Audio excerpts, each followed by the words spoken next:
It is time for a guest entry. But first, a quick disclaimer. Most of the guests I've had on were recorded through Discord due to us being long distance. If the quality dips, it's due to my connection. But I hope each of these conversations brings you new knowledge of the creative and cultural arts.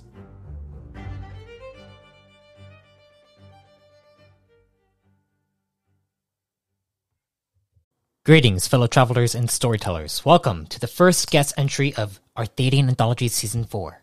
In today's entry, I have an independent fantasy novelist, Ronald Kimmons. He is an author of a free, downloadable novella titled Den of the Wolfman. You can find a link for it in the description of this episode. And he is working on a novel titled Wild River, coming in January of 2023. Thank you for listening to our conversation. Hello, my wonderful audience. It is time for our first guest entry of Season 4. Today, I have Ronald Kimmons. That's how you pronounce it, right? Kimmons? Yeah, Kimmons, yep. And you are, you're starting to live your dream of becoming a fantasy novelist. Thank you. That is right. Thank you for coming on the podcast. If you'd like, you can introduce yourself to my audience and everyone out there. Thank you so much. So, yeah, Ronald M. Kimmons. I put the M because there are some other Ronald Kimmonses floating around out there. Yes, of course. But yeah,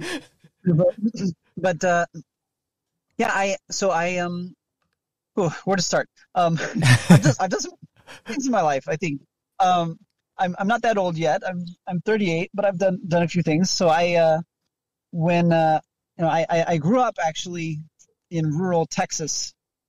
And my family was pretty poor, and my parents, have 9 kids, and we had some. I honestly have some really good poor stories that I'm not going to go into right now. But to give you a summary of that, we lived in a camping trailer on a dirt road.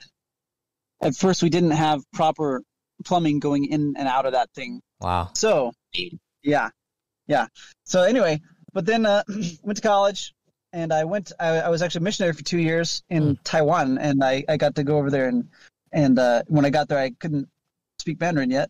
Yeah, I'd studied for a few weeks, but then when I got there, and then I had to learn there, and then I got fluent in it, and came back, and I did double major in English and Chinese, and then after graduating, I got into writing website copy and doing translation as well. And I started working for a translation company, and I did that for a few years. But I decided that it just wasn't really going anywhere. I liked the work, okay, but it just wasn't really going anywhere. Mm-hmm. And so, and it wasn't really what I wanted to do. And I knew that I needed freedom. So I talked to my wife, and I said I want to quit and start a marketing agency. And she said, okay. And so we did. Yeah. That's good. That was back in 2016. And we had some ups and downs since then, but it's going strong now. And now she's just kind of taking over and doing that. And, now we have the resources and the freedom where I can go and do what I really want to do, which is be a novelist. That's awesome. And my wife is really excited about it because she's a big fantasy novel person. She loves to read fantasy novels, and so she's excited to have me writing them now. Yeah. and so yeah, that's what I'm doing, and it's great. It's really a lot of fun to be able to just take my overactive imagination and actually create something with it. That's wonderful. Honestly, that's inspiring to a lot of writers. Honestly, I've taken a different path, but I feel like your path is exactly how it was meant to be, and it just shows that sometimes you have to work hard at other things before you can actually do the things that you want to do. Right. And you know what? Like that whole process, I learned things that I wouldn't have learned if I had just been trying to be a writer the whole time. And I think with with writers, life experiences, are very important. And if you go and do something else for a while, that's where you really get, those experiences. I remember reading about Llewellyn Moore and how I think his life story was even more interesting than all the novels that he wrote. That guy, he did so many things. He was a straight up hobo. Like he was a hobo on the railroads. Wow. And he worked in merchant marine and went all over the world. He did all kinds of things. And that brought him back to writing in the end, and yeah, I think it's real important to build up life experiences, because that helps you have something to write. And by the way, some of those life experiences that I didn't mention a minute ago is that I have 5 kids. My wife and I, we have 5. So, and we built our business while having 5 kids. And it's kind of fun going to entrepreneur events and stuff like that, because we network with a lot of entrepreneurs that go to a lot of events, and everyone's talking about putting in the hours and doing all these things, and it's what they do is really it's respectable and everything, but very, very seldom do I run into serious entrepreneurs who built their businesses while having a bunch of little kids. Yeah, I'm sure that's like that. That's like 2 jobs, well, multiple jobs, like all put into one, because you're handling not just one kid. Like one kid is I'm sure a lot to handle. I haven't had the privilege of having children, but that is definitely a future goal of mine. But like kids, like that they like my girlfriend right now, she has 2 baby sisters, and they are a handful, and they're just 2 of them. So I'm sure that is like a lot, and you have to be able to like parse out attention towards each one, while also doing all the business building. And thankfully you have your wife too to help you with that and everything like that too. So having the full family, tag team, exactly. So today, I want to discuss your actual writing, your actual like worlds that you're making. But I also wanted to discuss the act of writing a fantasy story, and honestly, when I read your bio, it captured like a different feeling in me than what I'm used to. Like I am a creative world building storyteller at heart, and when I'm not doing that, I don't feel like I'm living out my purpose. But for you went down this an alternative path before becoming a fantasy writer, storyteller.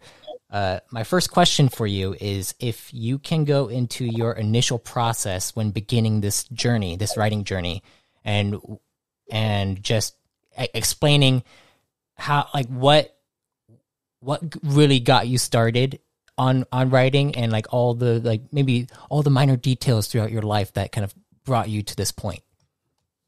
Yeah, so I was always really imaginative, and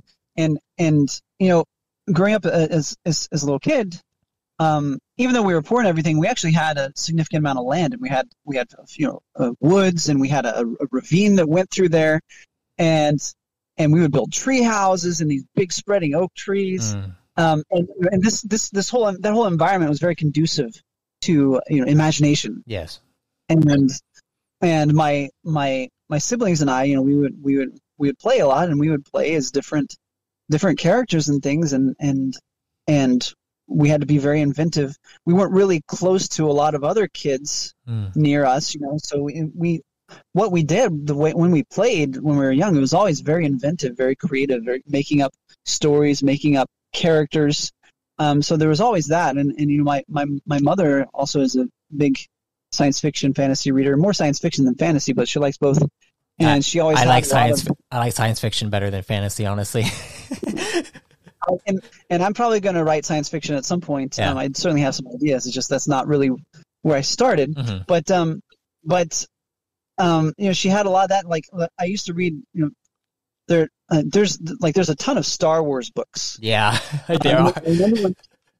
I remember though when I was in like 3rd grade, I think, when the Timothy Zahn trilogy came out, which is generally viewed by people who have actually read the Star Wars books, generally viewed as the best one. And it's actually just good sci-fi. Like it's just among the better sci-fi books out there. the Timothy Zahn trilogy of Star Wars, and that was really, really good. And whenever a new Star Wars book would come out, my mom would buy it and end up on the shelf, and I would read it, my brothers would read it, and that was just that's really contributed to my my imaginary mentality. And I remember being in school and spacing out all the time because I was thinking about all kinds of things, stories and things. I used to write books and spiral notebooks. I hardly ever finished my stories. Oh, don't worry about that. Like, every writer doesn't really finish most of their stories, honestly. But I did when I was my school, though. Props to them, because like when I was in 4th and 5th grade, my school they had an annual competition where kids wrote books. Wow. They would have kids write books, and most of the kids, they would take these plain little hardback books with like 20 pages in them, and do. And I wish I had that. I wish I had that when I was younger. But yeah, I actually went and I typed out pages and pages and pages, like 30 pages or something like that for my stories, and I did that both years, and I won best book both years. Nice. And that really, and that and talking about it now, it's like, yeah, big deal. Yeah, you're. But for me at the time, that was a very transformative thing. It's like, oh, I can do this. I like this, and I'm good at this, right? Yeah, exactly. And that created the mindset that has really continued to today. Now, as I grew older, I actually haven't read as much science fiction and fantasy as you might think, considering that I'm a fantasy writer. Like I go to like forums and stuff talking about sci-fi and fantasy, and a lot of the books that people talk about I haven't read, because the stuff that I read, actually, this sounds snobbish, but I like to read classics. I like to read, like, my favorite writer is probably Dostoevsky. Oh, wow. Yes. I love Dostoevsky. He's so very powerful. Yeah. He's so very powerful, and I love his writing. I love how he creates this. He gives you this world that's just terrible and bleak. Yes, exactly. But then he'll show you that there's hope, right? Show that there's hope, and he'll show people and portray people as very, very irrational beings. But then he makes you love them anyway, even though they're so irrational. Yeah. And I can tell. And he was also, as a person, is very interesting to me, because I feel that he's a man who is very cognizant of his own limitations. Yes. Like, he was a man of faith. He believed in God very deeply, but he was also like he ran in circles with all the prominent atheists in his society in that day, and he understood what their concerns were about Christianity, about theism, and he was totally honest about these things, right? Exactly, and so, and I love that about Dostoevsky, and I think I hope that when people read my fantasy, and yeah, of course, the fantasy books that I write, like, are very, very far off from Dostoevsky, but I hope that there's a little, that people always see just a little bit of Dostoevsky in there, that openness and that love for humanity, despite all of its flaws. I hope people will see that. Those are great themes to have in writing, and it makes things relatable, because we're all struggling with just life in general, and everything that's going, well, especially now where we're at in 2022 with everything going on in the world. It's just being able to read things that relate to kind of, not saying like to like, bring in all the bad stuff into the stories, but actually like kind of painting a picture, but allowing people to relate to the characters that are going through life struggles, and then kind of persevering through it all. And that is great. Fantasy is, it's intrinsically escapist. I think all fiction is fiction is escapist. Yeah, it is. Yeah, but fantasy even more so. But I think that it's still important in a way. Fantasy is really important in that it helps us to take the problems of the real world Mm-hmm. and put them in a different scenario, a different environment that's distant from us, and that allows us to have a certain objectivity Yeah. when we look at them. Yeah. It helps us to get away from them enough to think about them rationally, because it's hard to think about them rationally when you're down in the trenches slugging it out. You know? Yeah. If you can get a little distance there, then you can better deal with the issues of reality. And so in a way, like, it's escapist, but there is a utility of escapism, of being able to go to a different world, because it allows you to take a breath and get some perspective and better deal with reality. Mm-hmm. That's honest. So, I'm an avid tabletop role, like, RPG player. So, and I've I wish I was.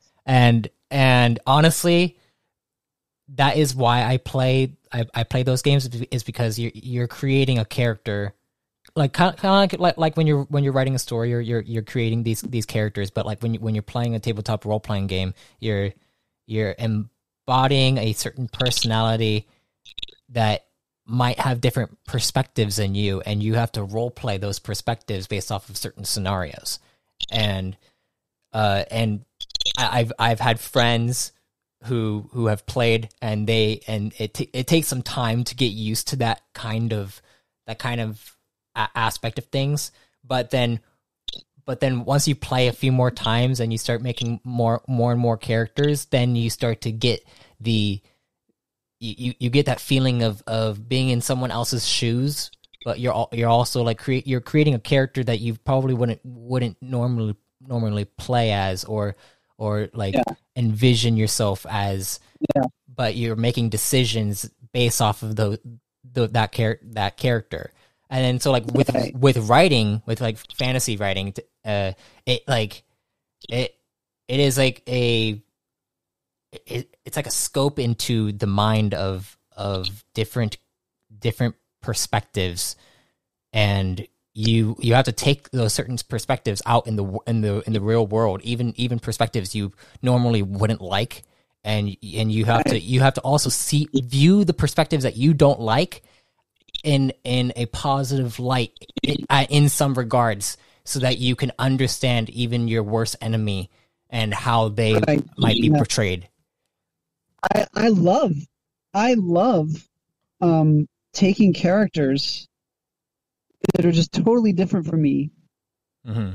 and trying to make their case. Exactly.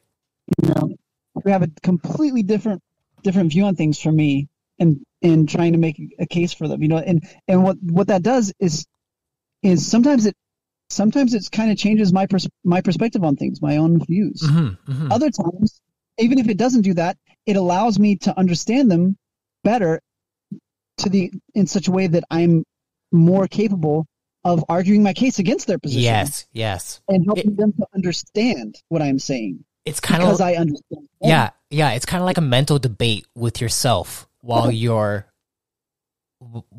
telling this story, and that's one of the best parts about storytelling in general, because you have to if you're not taking other perspectives, and you're not diversifying your own mental capacity to write and create stories that multiple people will enjoy, and like go ahead. People have asked me before, like, what's so good about Shakespeare? Isn't he overrated? Mm-hmm. You know, and like, why exactly do we still read Shakespeare? Why is he seen as so great? And I think the main thing about Shakespeare that makes him so great is that he was so able to convincingly portray such a wide array of characters. Because there's some writers, when you read their works, you can pretty easily get what kind of person the writer is, what their views are in politics, what their views are in morality, and what their personality is. But Shakespeare is just he is still a mystery to us. You can't really read or watch Shakespeare and like give a profile of Shakespeare. Mm-hmm. Like you can't tell what kind of guy he was and what he thought, and that is testament to his genius because he was able to create so many convincing personalities and so many different types, right? Yeah. Yeah. Of course, this goes back to a more basic debate of art, where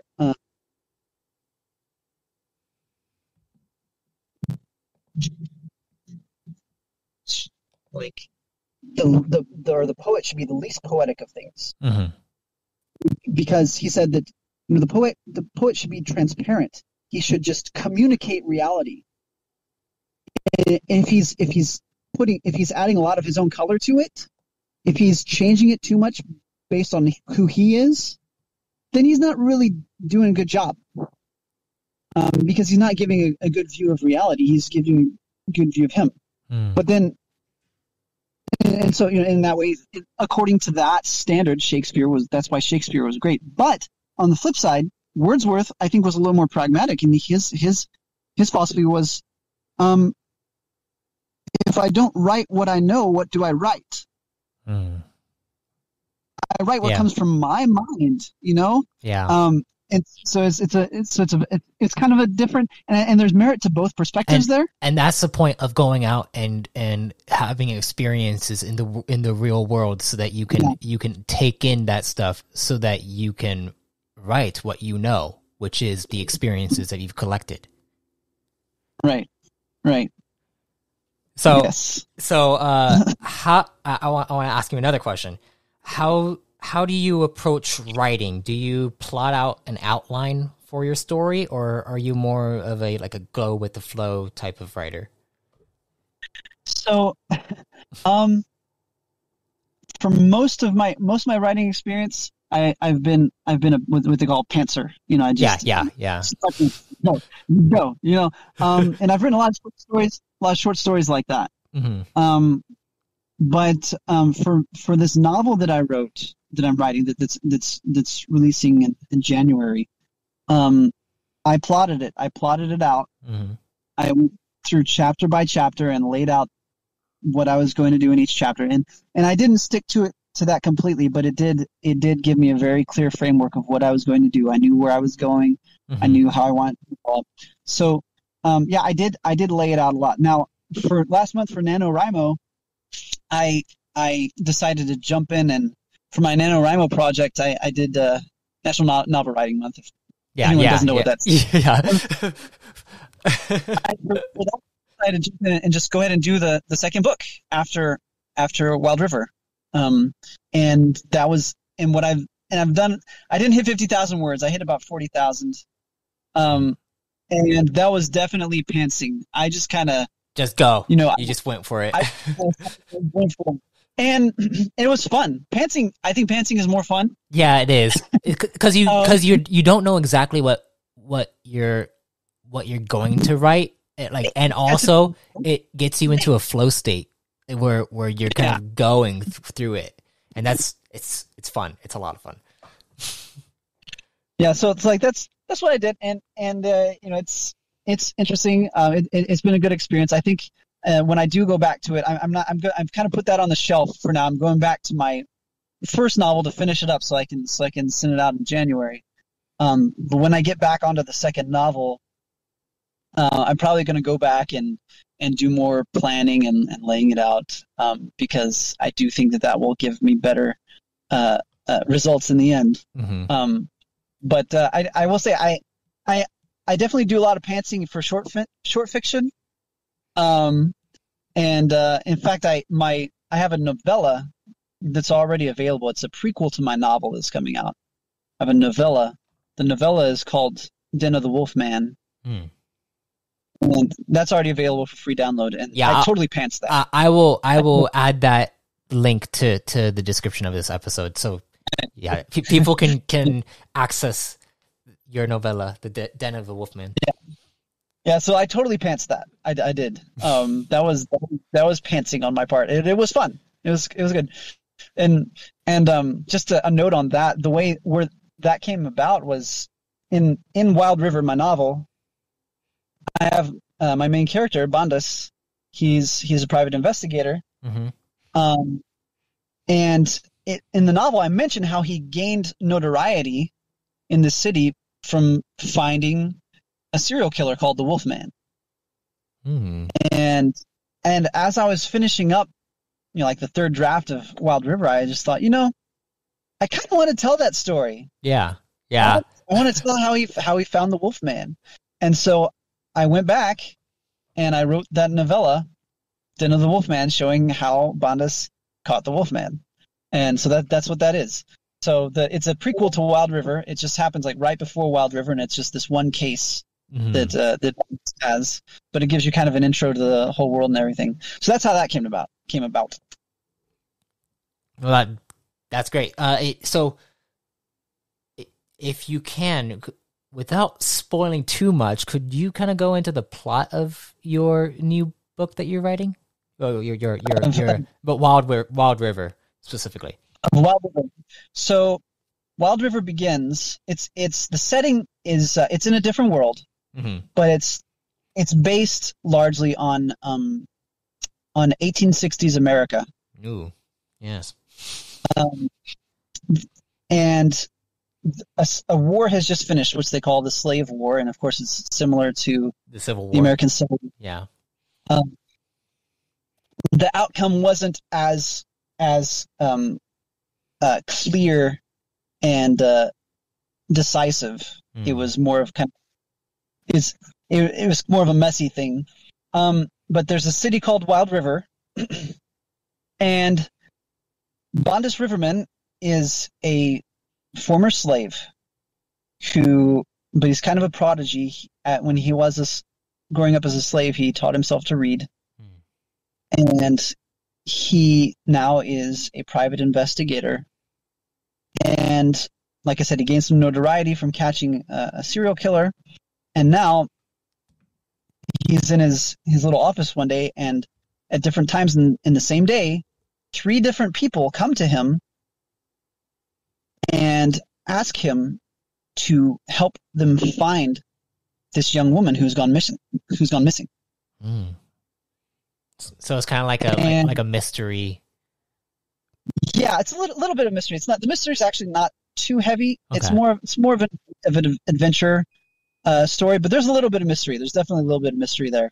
But these 3 people, they're all from different parts of Wild River society, right? Mm. And so they aren't directly connected to each other. So it's just this very strange thing. Why did these 3 people come asking him to find this young woman who's gone missing? And by the way, this young woman is seemingly a nobody. She is a factory worker. So why do all these people care about her? It's because 2 of them are from rich influential families in Wild River. And so there's a question of what is going on here. And as he goes to find her, he starts to uncover a lot of things in Wild River society that are not so good. He starts to,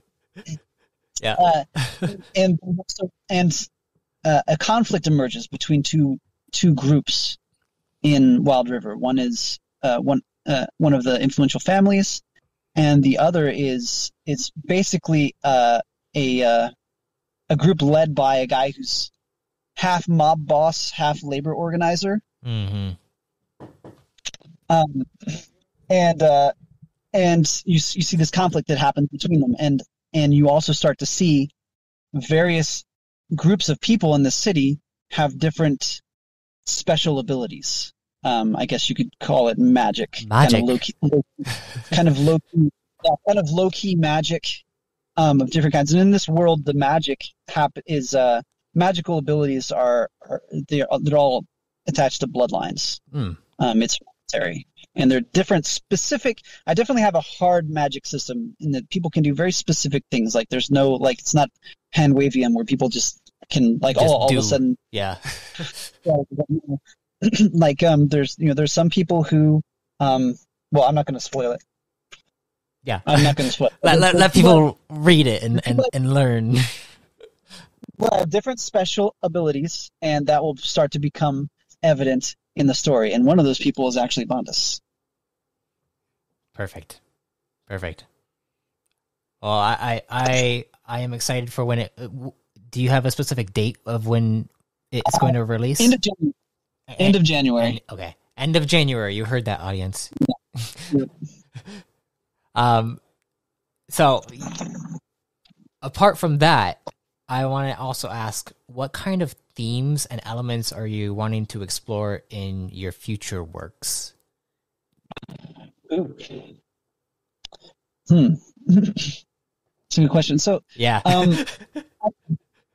I really like something that I've written about some in science. I've written some science fiction short stories dealing with transhumanism and the very real potential for humans to extend their life indefinitely. Yeah.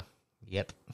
and showing what the implications for that would be in human society. And I actually wrote a short story where it was a very, very interesting, fun experience where I had a dream. I had a very vivid dream. And I woke up and I sat down and just wrote down everything that happened in the dream. That was my short story. And it was dealing with transhumanism. It was dealing with, there's in this short story, this guy wakes up and he's at the bottom of a cliff by the ocean. There's blood everywhere. Doesn't know how he got there. He's physically fine, but he doesn't know how he got there, and he's covered in blood. Turns out he had fallen off the cliff. But he was one of the first test subjects for a program that has it puts little nanobots inside someone's body that can actually quickly repair the body. So that he suffered a brain trauma that would have killed most people. The nanobots saved him, but he lost the memory of what happened. So he doesn't even know if he committed suicide or if someone pushed him. He doesn't know. And he comes to realize that he was actually very depressed before because his wife had died, and the thing that had driven him to help develop this immortality was that the desire to defeat death. But even though it seems to have worked, he still can't bring her back, and that is torturing him. So yeah, I wrote that short story, and I want to deal with themes kind of like that. You're talking about how much would that change society? Because I think that things would very quickly become very different if people didn't die. Yes, it would definitely become very different, and people like a lot of people are saying that kind of technology is coming here in probably like 50 years or so. Yeah. Live long enough to live forever. Yeah, that's the phrase. Yeah, and in the past I've thought about like what like living forever might be like, but I've been completely convinced that it would be a very bad. It would just completely take all humanity away from humanity, and then turn us into something else. I'm not sure exactly if it would be like very bad, or if it just be humanity would be no more at that point. And that's what transhumanists will tell you is their goal. They say like, yes, we want humanity to become something else. Yeah. But of course, I think the main and one of the main functions of science fiction in society, I think, has a very pragmatic function, and that is to help us to have a healthy fear of what technology can do. I'm very much a pro-technology person. I'm not a Luddite. I love technological development. Yeah. But there is always danger. There is always a hazard. It's. I feel like it's just it's humanity in its worst sense when when we take things to like one end of one spectrum. So like there's always, with any kind of tool, there's always a good use for it and a bad use for it.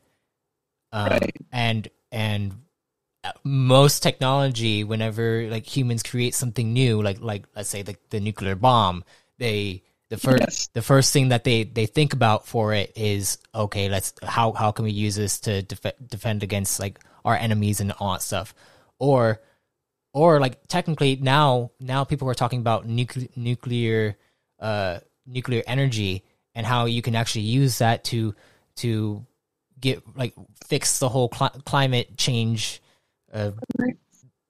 thing and everything like that. And so like there's two sides to every new advancement that we have, and it really just depends on who is in control of it and in which way they lean towards it. And then the next big thing that people are talking about is AI and how big that's going to be, and how is that going to change. And we have Elon Musk, who's going to implant us with brain chips and stuff like that. We don't know if we could trust him, but then we also have like other governments throughout the world that are planning out different kinds of things. And then so we have to decide, who do we trust to lead us towards the next technological advancement for like the next age that we're going to be living in, which is going to be a completely, we don't know if we're going to all just, self-destruct, or if we're going to be able to survive long enough to watch humanity go a different route, I guess. And we'll talk about like those kinds of dangers, and we always think, oh, the Matrix or Terminator, we envision, like we're living in a simulation. We're envision, robot armies marching out and trying to conquer us. But there are very real dangers that are not that sensational, and yet very, very, very much there, and many of them are already evident in our society. There's a great book that I read. Actually, I mentioned this topic in the first book that I published, which is actually on Amazon. It's called The Struggle of All Ages. I haven't mentioned it now because it's actually nonfiction. But in one of the chapters in that book, I talk about this very thing, and I reference another book. I forgot the author's name, but the book is called Weapons of Math Destruction. Math as in mathematics. Weapons of Math Destruction. And the author talks about how dangerous it is to rely too much on algorithms to run our world.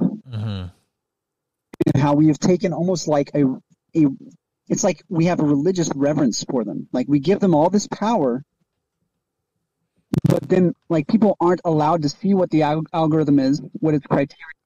Yeah, that's why people say like open source, like let us see how the algorithms like are operating and all that stuff. And also the fact that when people create the algorithms, sometimes people will create algorithms that have a certain type of bias toward like for specific things, which then causes the algorithm to go down one specific area, and then it pushes another group aside, and then I feel like there's like it's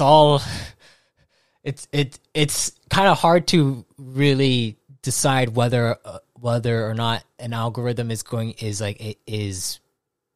benefiting you, because it also creates a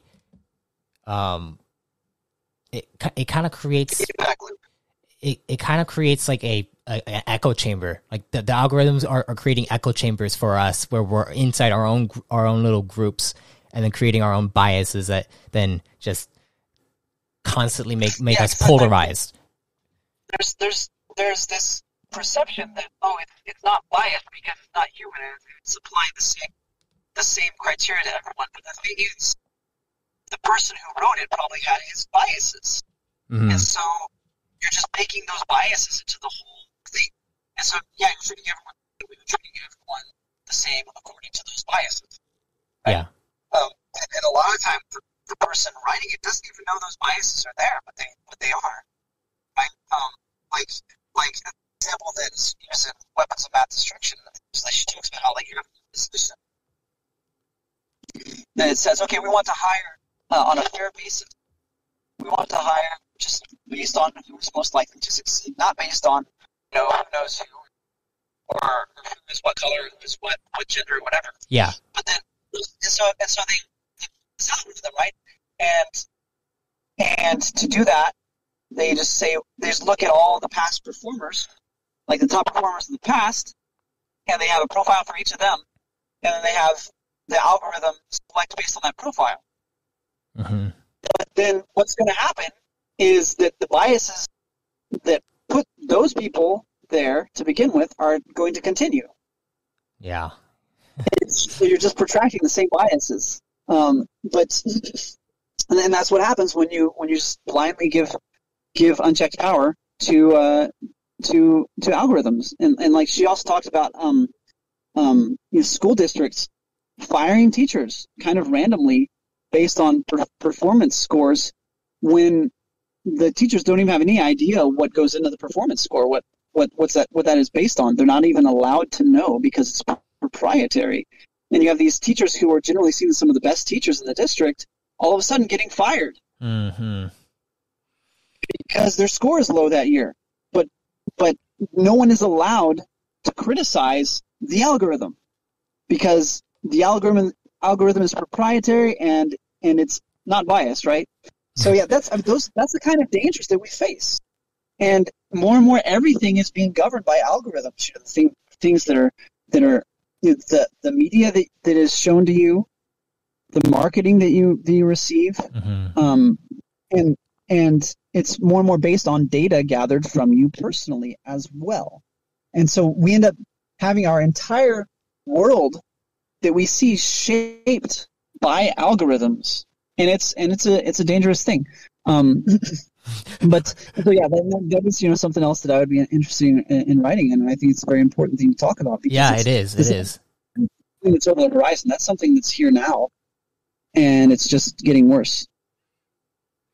Yeah, it definitely is just getting worse, and I know that there are people out there who are working to fight against those things, and also just being able to talk about these things is extremely important.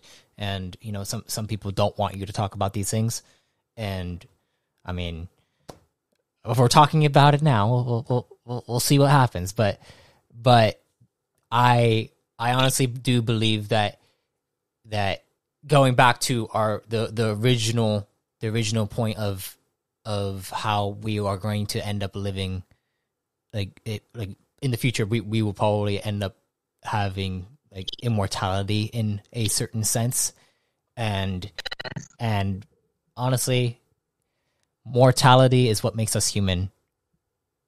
Yeah. I feel like that is a crucial component, and it's also like we have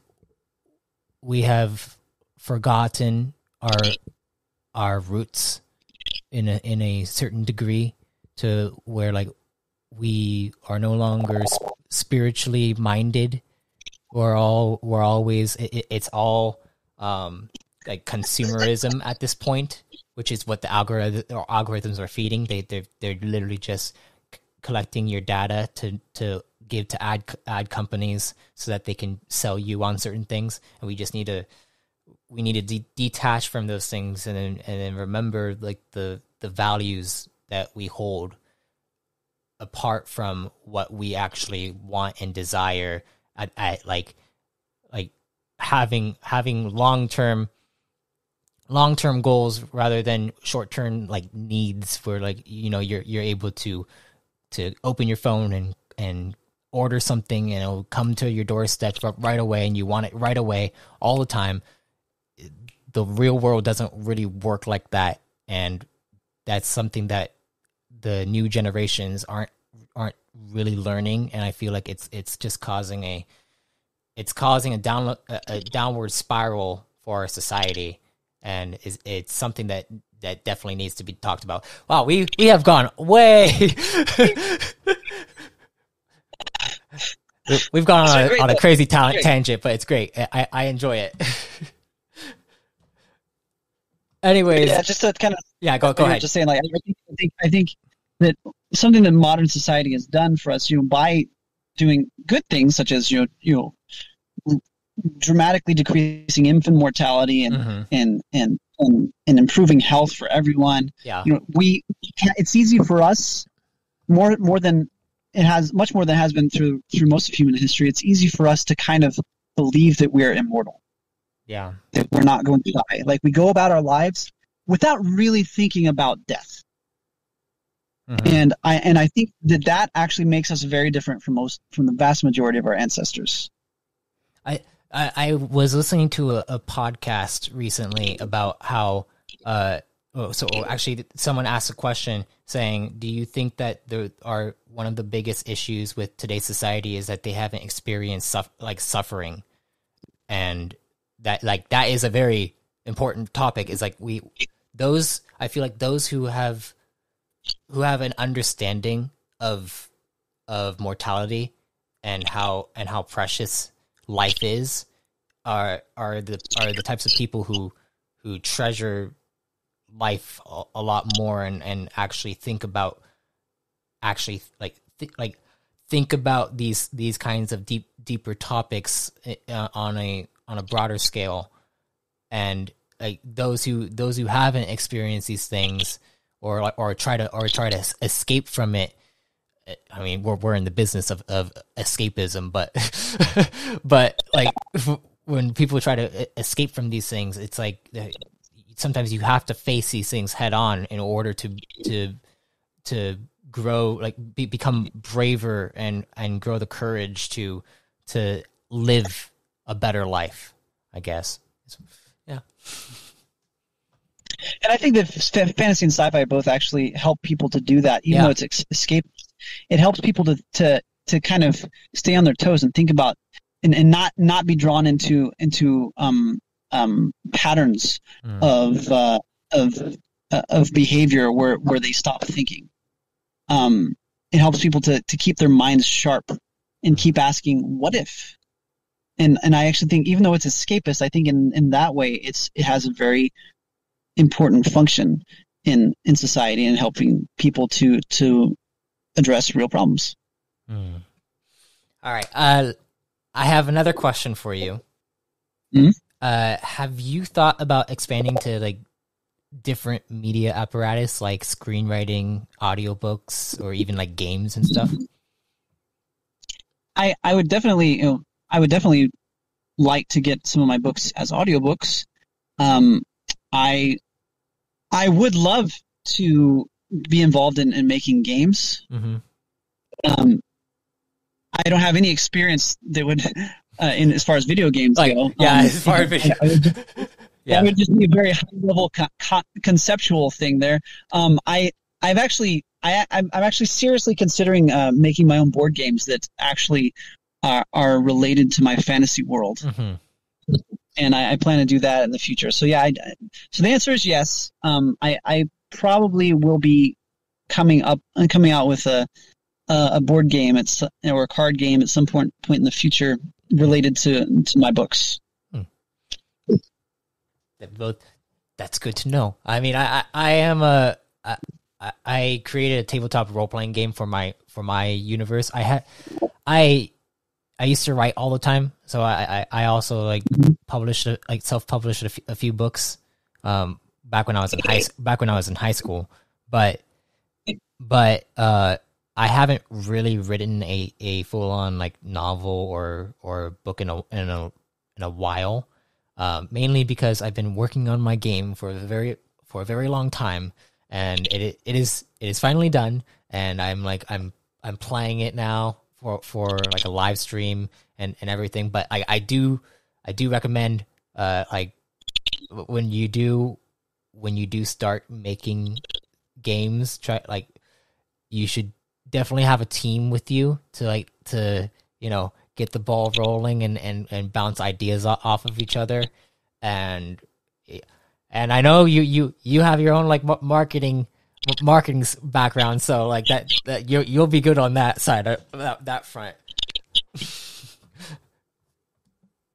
and what this has been an adventure for me on that front as well, because what we have marketed in the past is not what I am doing. Yeah, it is a different industry. It is a completely different. Yeah. We've done this in the past is we've helped people with online courses and coaching programs. We've helped them to build their businesses. And we've done very well. Like we had a number of clients, hitting $500,000 a month. Wow. Selling an online course. Yeah. But it's still very different from what we do. And from what I'm doing now. So I'm learning a lot, also from the marketing perspective. I'm learning a lot, and kind of in many ways I'm starting over, which is fun. It's always an adventure. Yeah, I still feel like you probably take like a lot of the things that you learned there and can implement, like because we're living in a world of algorithms, so we have to work off of the different socials that we use and trying to find which platforms to promote to your stuff. And I think podcasts are like actually a good way to do that too. Right. But yeah. And I believe I have one more question for you. Okay. I'm gonna pull from your actual your question list here. Okay. What do you think the world needs most right now? In the most general sense, it needs empathy. Yeah. People need to have empathy toward each other. In a very practical sense, I would say that what the world needs, and what the United States needs, is we need a ranked voting system in the U.S. That is a debatable topic with like a lot of different I'm very I'm politically speaking, I'm someone from a pretty conservative background who is thoroughly displeased with the Republican Party right now. Yes. And it doesn't mean that I like the Democrats now. I feel the same way that I always have, but about the Democrats, but I'm like, I can't even vote for Republicans anymore. And it's because the major parties are just at the high levels. I'm not talking about the general populace, but at the highest levels, they're full of corrupt hypocrites. It's like a uniparty. They work together in many facets. And they argue plenty, but you shouldn't pay attention to the things that they're arguing about. You should pay attention to the things that they quietly agree on. Yeah.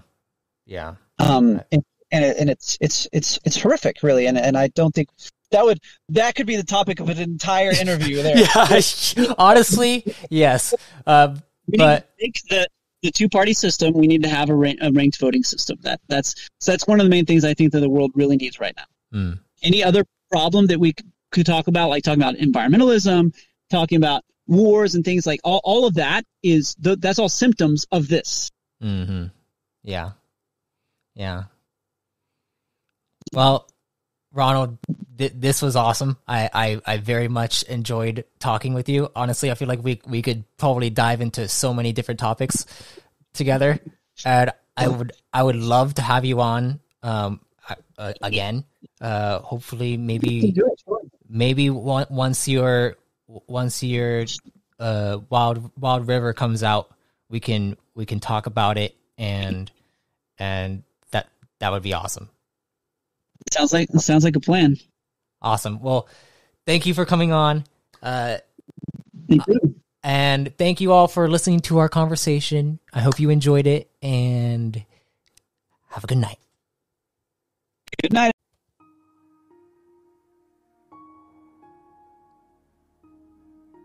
I thank you for listening to our conversation. If you haven't yet, be sure to check out Ronald's free novella, Den of the Wolfman. There's a link in the description for it. Also, if you'd like to explore more of the new expanding universe, there are links for that as well. Until next time, travelers, be safe, stay safe, and if death comes to you, may you be reborn in power.